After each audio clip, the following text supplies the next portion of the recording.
Question, AI versus software engineering, what's the difference, right? How are they different? And for students who can code but haven't delved into AI yet, where should they start?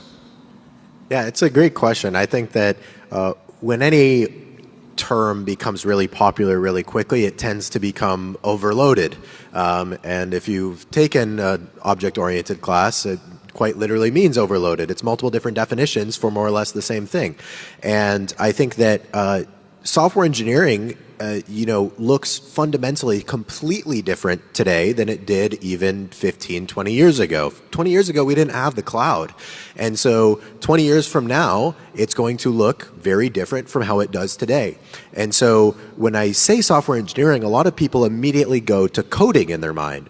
But in reality, we used to write, actually programmers used to punch holes in cards. And then, once we had an actual computer, it was assembly. And then low level language, higher level languages. Python looks closer to English than assembly does.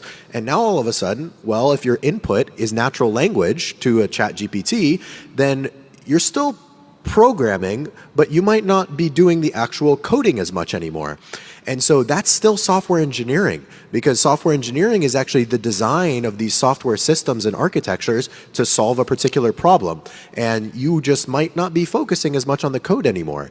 And so when, I get asked, okay, well, I know how to code, but I'm scared about using AI. It almost feels like cheating. I get that a lot.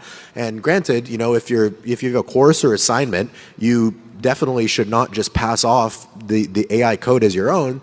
But there are ways to sort of still leverage AI while still learning. I think that if you're using a tool like Cursor or Windsurf, which if you haven't, please do. But if you can turn off the autocomplete, and instead you can ask the chat essentially in the Cursor window and learn while doing it. So it can coach you. You have a 24/7 personal tutor that's now embedded into your IDE. Like if I had this while I was learning computer science, I would have learned 3 times as fast. Now, granted, like with most things, you can abuse it and not learn as much. So my answer is go use these tools, but be very cognizant that you know what it's doing. So you should ask yourself while you're learning, hey, why is it doing this? And then be able to sort of learn through that way. But don't pretend it doesn't exist. That's the worst thing you can do. So get started. Learn how to code and do this. Learn how to make use of these tools and learn how to code as well. That's it.